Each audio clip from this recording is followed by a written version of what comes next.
So I got these K-Sport coilovers for the G35X. Alright, so here they are. The front, you can tell it's for the X because you have to use your existing part to go around the front axle. The rear, so it's, as you know, if you're interested in these for the X or for the Infinity in general, they do the coilover setup all in one without the spring separate. So we'll see how that goes. The quality looks okay. I don't see anything that's terribly cheap looking. Everything feels pretty nice. I know a lot of people don't like this brand because they say it's a cheap brand, but it's what I could afford, so that's what I did. The little knobs here for the dampening adjustment, which is down in that little hole. Decide to go ahead and get these. Make sure you read your instructions. It says not to make too much adjustment with this collar and tightening the spring. They want you to make your adjustment down here and then lock it in place. But then also you want to make sure you have enough threads so you don't break this off depending on the suspension setup you have.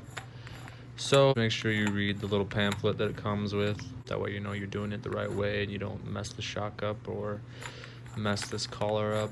What you want to do is unhook your three bolts at the top of the strut. That one, that one, that one. On the other side of the engine bay, as you probably already know. And then in the four-wheel drive, you'll have this piece, which right here, which is the strut. This slides over that, like so, right there. You unhook the bolt here, or the nut off of this deal here. You'll pull these out so you can get the lower control arm to kind of move a little bit. That is holding the sway bar, which you can see there here. So those other two bolts are on the other side of this. Once you get your strut out, you're gonna want to put this, if you use these coilovers, this will slide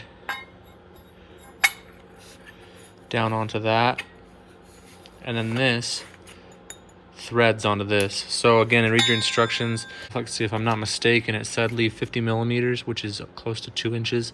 I've got 2.5 inches here, so this will basically go to there. But I'm gonna thread this on, then you put this on that, and then you'll tighten it, of course, where it needs to be. You gotta make sure these three line up with your strut tower at the very top.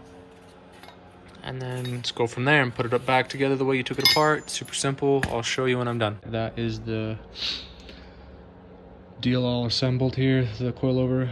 And then I'm just gonna go ahead and slide it back in the car and bolt the top up and slide that through the hole that I already showed you. That's pretty much it. All right, so there it is with the coilover installed. It looks pretty good. We got, I'll give you the specs really quick from what I can remember. 25.5 from the ground to the fender, right there on the edge. And the wheel is a 19-inch, and it's 9 inches wide, and the tire is a 255, 35, 19. That's the rear one. I'm gonna throw that on the back real quick. All right, I'm here, so I will talk about how to do this one, I guess, too. Super simple. Take this bolt out. You're gonna drop the spring. We're just going to get rid of the spring altogether because this kit, specifically where the hell is the coilover, the coil's on the shock itself. So we get rid of this spring. We undo this here on the bottom of the strut, and then we grab those two right there, bam, bam, and that's it. Then you just put the other one in its place. As far as the collar goes, just make sure you again read the manual and figure out how far that bottom collar has to be so you don't ruin your brand new coilover. Let's get this done. Okay, I've gone ahead and undone this bolt. You undo those two nuts. You push the strut towards the center of the car, and it gives it room to just come right out, just like that. Now you've got all those parts left over. And now, all you do is figure out how low you want your car to sit, which I'm going to try and make it sit 25.5, just like the front. And it goes back in just like you took it out. Actually, it should go in a little bit easier because your strut should end up being a little shorter. All right, I'll show you what it looks like when we got it in the car. Okay, we've got it installed. As far as just general fitment goes, still gotta mess with the collars here and the height. I'm just gonna throw a tire on it really quick and lower it down and see where we're at to know where I need to make final adjustments. I'm gonna throw this wheel and tire on it real quick and see where we're at. Okay, there it is, and there's my finger in the frame.